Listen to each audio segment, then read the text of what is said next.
Hello guys! Welcome to my YouTube channel again. Welcome back again. Another day.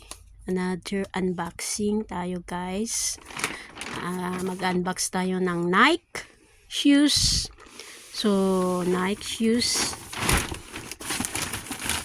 Binili ko pa ito nung Chinese New Year. Kasi pag Chinese New Year, ang daming mga sale. Todo sawa kang mamili kasi maraming mga sale, pero guys, unlimited lang ang pera lang ang kulang. So ngayon mag-unbox tayo ng shoes. Ang shoes na ito ay hindi sa akin, ito is para sa aking asawa as a gift ko sa kanya. So charan, mag-unbox tayo. Ito ay sale guys, sales. Ang regular price nito is kulang na $700. So, nabili ko lang ito ng mga around 514 something.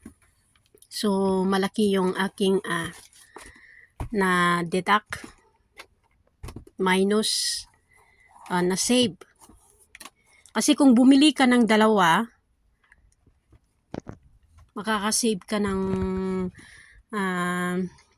kasi ang regular price nito kung isa lang is around kulang na $700, 640 something kung isa lang ang bibilhin mo.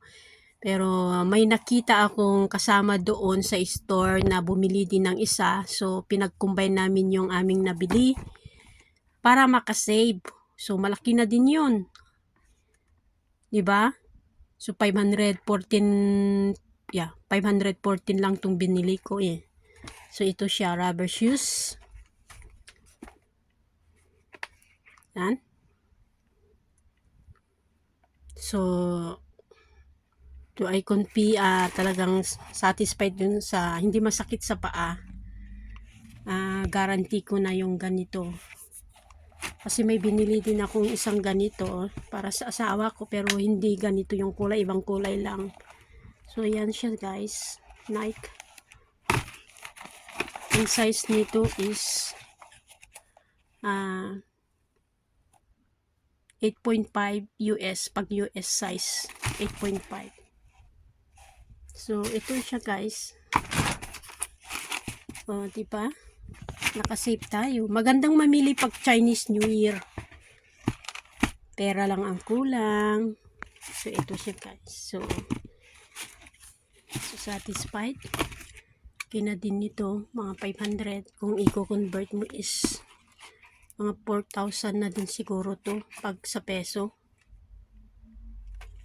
Yan.